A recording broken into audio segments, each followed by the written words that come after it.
নমস্কার বন্ধুরা, village food with মিনুতে তোমাদের সকলকে স্বাগত জানাই। আশা করছি তোমরা সকলেই খুব ভালো আছো, আর আমিও কিন্তু খুব ভালো আছি। আজকে আমি তৈরি করব প্যাকেটের গুঁড়ো দুধ দিয়ে একদম নরম তুলতুলে রসালো ল্যাংচা মিষ্টি, যেটা কিন্তু একদম দোকানের মতো খেতে হয়। তাই রেসিপিটি কিন্তু তোমাদের সম্পূর্ণ দেখার অনুরোধ রইল। আর তোমরা যারা যারা আমার চ্যানেলটি সাবস্ক্রাইব করোনি তারা প্লিজ চ্যানেলটি সাবস্ক্রাইব করে নিও। ল্যাংচা মিষ্টি তৈরি করার জন্য এখানে আমি 3 প্যাকেট গুঁড়ো দুধ নিয়েছি। 10 টাকা দামের গুঁড়ো দুধের প্যাকেট এখানে আমি ব্যবহার করছি। তারপর এখানে আমি দিয়ে দিলাম 1 চামচের থেকে কিছুটা কম পরিমাণ ঘি। এবার ঘিয়ের সাথে ভালো করে দুধটা মিশিয়ে নেব। তারপর আমি দিয়ে দেব এখানে ডিম। এখানে একটা ডিম আমি ভেঙে রেখেছিলাম। ডিমটা সম্পূর্ণটা লাগবে না, অর্ধেকটাই হয়ে যাবে। এবার ডিমটার সাথে গুঁড়ো দুধটা খুব ভালোভাবে হাত দিয়ে মেশাতে হবে, মিশিয়ে একটা ডো তৈরি করে নিতে হবে।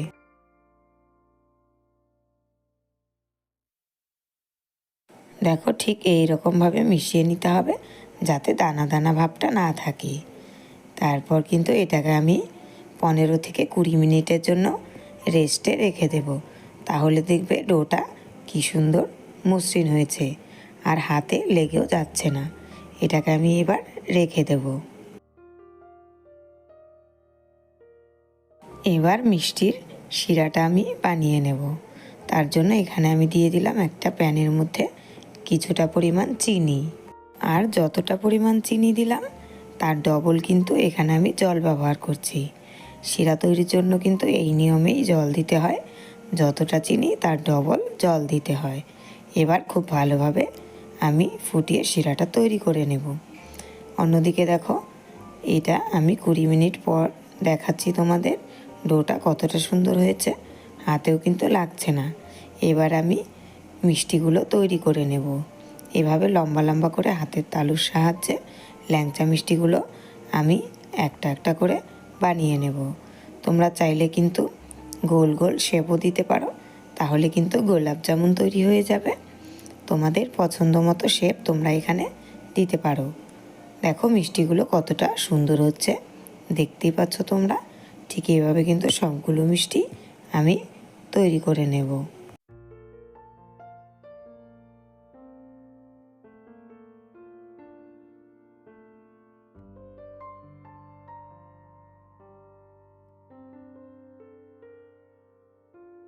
দেখো, সবগুলো মিষ্টি আমি তৈরি করে নিয়েছি।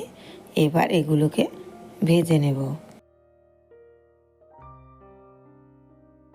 অন্যদিকে শিরাটা কিন্তু হচ্ছে, এখনও সম্পূর্ণ হয়নি, কারণ এটা অনেকটাই পাতলা রয়েছে। আর একটু শিরাটাকে ঘন করে নিতে হবে, খুব বেশি ঘন করা যাবে না। যখন দেখব আঠা আঠা ভাবটা চলে এসছে তখনই কিন্তু বুঝবো শিরাটা তৈরি হয়ে গেছে। ল্যাংচা ভাজার জন্য এখানে আমি কড়াইতে সাদা তেল দিয়েছিলাম। তেলটা মিডিয়াম গরম হয়েছে।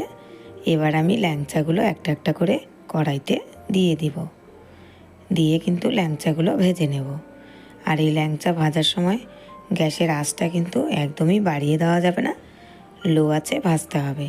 কারণ ল্যাংচাগুলো ভাজতে কিন্তু একদমই কম সময় লাগে, দেওয়ার সাথে সাথেই কিন্তু ভাজা হয়ে যায়, এটা লক্ষ্য রাখতে হবে।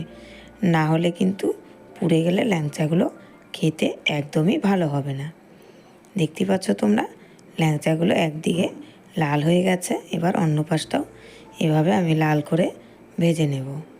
উল্টে পাল্টে ল্যাংচাগুলোকে ভেজে নিতে হবে।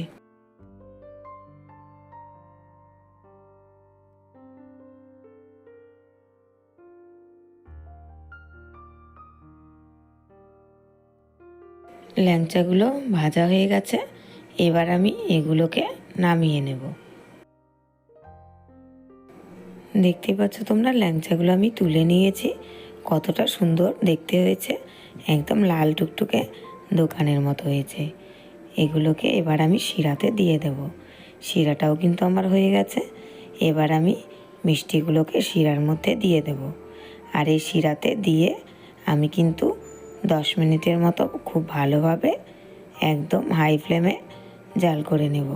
তাহলে শিরাটা মিষ্টির মধ্যে খুব ভালোভাবে ঢুকে যাবে আর মিষ্টিগুলিও কিন্তু বড় বড় হয়ে যাবে আর নরম হবে।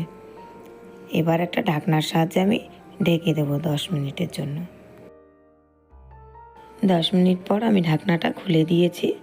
দেখতেই পাচ্ছ তোমরা মিষ্টিগুলো ফুলে কতটা বড় হয়েছে। মিষ্টিগুলো কিন্তু দেখতে অনেকটাই সুন্দর হয়েছে। এবার আমি 5 মিনিটের জন্য এটাকে একদম কম আঁচে রেখে দেব। 5 মিনিটের জন্য কিন্তু আমি ঢাকনা দিয়ে কম আঁচে রেখে দিয়েছিলাম। তারপর দেখো আমি ঢাকনাটা খুলে নিয়েছি, মিষ্টিগুলো কতটা বড় বড় হয়েছে। এবার আমি গ্যাসের আঁচটা বন্ধ করে দেব।